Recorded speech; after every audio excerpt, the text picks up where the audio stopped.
اللہم صلی علی محمد و علی آل محمد و بارک وسلم۔ دوستو، آج کا وظیفہ بتانے سے پہلے کل بروز جمعہ 21 مارچ 2025 کو میرے پیر و مرشد سلطان العارفین مراد المشتاقین حضرت خواجہ خواجگان حضرت خواجہ فاروق اعظم فیضوی قادری رحمۃ اللہ علیہ کا عرس مبارک ہے، جو ہر سال یہ ناچیز اپنے آستانے پہ مناتا ہے۔ کل کا پروگرام جو ہے وہ بڑی سادگی کے ساتھ افطاری کا پروگرام رکھا ہے۔ جو دوست پیر محل کے ہیں وہ پہنچ سکتے ہیں افطاری پہ، تو وہ ضرور پہنچیں۔ جو دور دراز کے ہیں وہ کامنٹ باکس میں اپنا نام لکھ دیں دعاؤں کے لیے، تو ان کے لیے خصوصی دعا کی جائے گی۔ اگر کوئی اور بھی مسئلہ مسائل ہو وہ مسئلہ مسائل بھی لکھ سکتے ہیں، ان کے لیے بھی دعا کر دی جائے گی۔ اب آتے ہیں آج کے وظیفے کی طرف۔ آج کا جو میں وظیفہ لایا ہوں وہ آخری 5 طاق راتوں کا ہے۔ دوستوں سے گزارش ہے کہ چینل کو سبسکرائب بھی کریں، لائک بھی کریں اور شیئر بھی کریں، کیونکہ ماہ رمضان شریف کا دوزخ سے نجات کے دن شروع ہو گئے ہیں، اور یہ طاق راتوں کا وظیفہ ہے۔ 5 راتیں آپ لگائیں، اور میرا دوستوں کو مشورہ ہے کہ سوائے اللہ کے فضل سے اور کچھ بھی نہ مانگیں، کیونکہ اگر ہم اپنے اعمال کو دیکھیں تو ہمارے اعمال اس قابل نہیں ہیں جتنا اس نے ہمیں دے رکھا ہے۔ یہ تو اس کا فضل ہے کہ ہم چل رہے ہیں، وہ ہمیں چلا رہا ہے، کیونکہ انسان جو ہے یہ تھوڑا سا جلد باز بھی ہے اور جاہل بھی ہے۔ یہ دونوں خوبیاں جو ہیں انسان کی قرآن مجید نے بیان کر دی ہیں۔ اب ہم اللہ کو یاد کریں اللہ کے لیے، تو یقین مانیں امام غزالی فرماتے ہیں کہ تم دعا نہ کرو کہ تمہارا ذکر ڈسٹرب ہوگا تو تمہیں مانگنے سے زیادہ ملے گا۔ یعنی کہ امام غزالی یہ فرماتے ہیں کہ اگر تمہارے پاس دعا مانگنے کا ٹائم نہیں، صرف تم اللہ کا ذکر ہی کرتے رہے اور اپنے لیے دعا نہیں مانگ سکے، تو آپ نے فرمایا تمہارے مانگنے سے زیادہ تمہیں ملے گا۔ یہ جو آخری راتیں آ رہی ہیں، 5 راتیں طاق راتیں، ان کی بہت بڑی اہمیت ہے۔ پتہ نہیں کون سی رات جو ہوگی وہ لیلۃ القدر کی رات ہوگی، نہ میں جانتا ہوں نہ آپ جانتے ہیں۔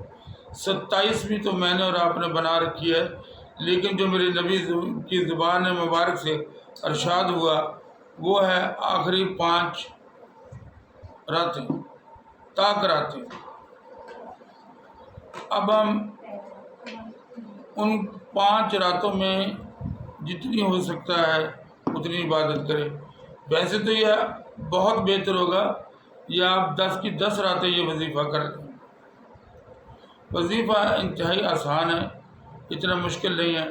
میں نہیں سمجھتا کہ سال گزرے اور آپ کی پریشانیوں کا حل آپ کو نہ ملے۔ آئندہ ماہ رمضان شریف آنے سے پہلے ڈیٹ لکھ لیجئے گا، جو میں آپ کو کہہ رہا ہوں ڈیٹ لکھ لیجئے گا، پھر یہ وظیفہ کیجئے گا۔ پھر وظیفہ کرنے کے بعد اللہ کی ذات پہ بھروسہ کر کے انتظار کیجئے گا، 1 سال پورا نہیں گزرے گا، آپ کا کام ہو جائے گا۔ کرنا کیا ہے آپ کو؟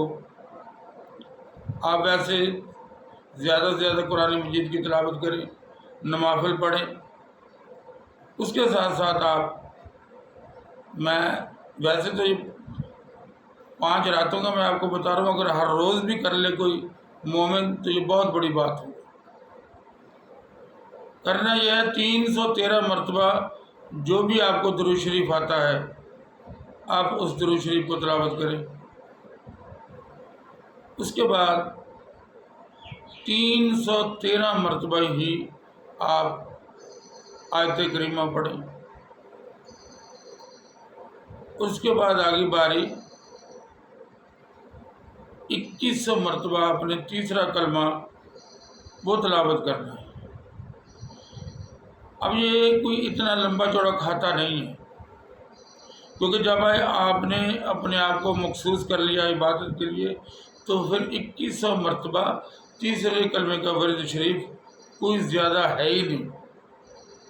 زیادہ سے زیادہ آپ کے 2 گھنٹے لگیں گے یا 2.5 گھنٹے، اس سے زیادہ ٹائم نہیں لگے گا آپ کا، 3 لگا لیں۔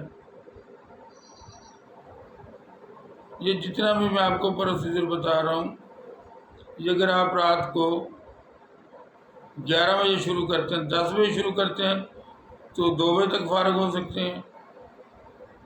اگر آپ 12 بجے شروع کرتے ہیں تو 4 بجے تک فارغ ہو سکتے ہیں، پھر بھی آرام سے سحری کر کے آپ سو سکتے ہیں۔ اور اگر آپ تہجد گزار ہیں تو پھر ماشاءاللہ تو پھر عشاء کے فوراً بعد، تراویح کے فوراً بعد شروع کر دیں۔ اور ایک کاغذ پہ اپنے جو بھی مسائل ہیں وہ لکھیں، اس کاغذ کو کسی ایسی جگہ رکھ دیں جہاں کسی کی نظر نہ جائے۔ آپ اس کو قرآن شریف میں کہیں غلاف کے پیچھے چھپا سکتے ہیں۔ آپ اپنی اس میں درخواست لکھ کے رکھ دیں اور پھر یہ وظیفہ کریں تو 1 سال نہیں گزرے گا، جو بھی آپ اس میں اپنے معاملات لکھیں گے انشاءاللہ وہ آپ کے حل ہوں گے۔ طریقہ وہی 313 مرتبہ درود شریف، 313 مرتبہ آیت کریمہ اور 2100 مرتبہ تیسرے کلمے کا ورد۔ اس کے بعد 11 مرتبہ درود ابراہیمی پڑھیں، اپنے حق میں دعا کریں، حضور کی امت کے حق میں دعا کریں تو انشاءاللہ تعالی العزیز تو آپ کامیاب ہوں گے۔ آپ کو اختیار حاصل ہے، 5 راتیں کرنا چاہیں طاق راتیں وہ کر لیں، یا آخری 10 راتیں کرنا چاہیں پھر تو بہت سونے پہ سہاگا ہوگا اگر آپ 10 راتیں کر لیں گے۔ اگر کوئی مصروف ہے، ہر رات نہیں کر سکتا تو پھر اس کو چاہیے کہ ان طاق راتوں میں اپنے آپ کو اللہ کے سامنے پیش کر دے اور یہ وظیفہ کرے۔ انشاءاللہ تعالی اللہ تبارک تعالیٰ اس کی مدد ضرور فرمائیں گے۔ اللہ سے دعا ہے کہ اللہ تبارک تعالیٰ میرے اور آپ کے گناہ معاف کرے اور ہمیں صراط المستقیم پہ چلنے کی توفیق عطا فرمائے۔ السلام علیکم ورحمۃ اللہ وبرکاتہ۔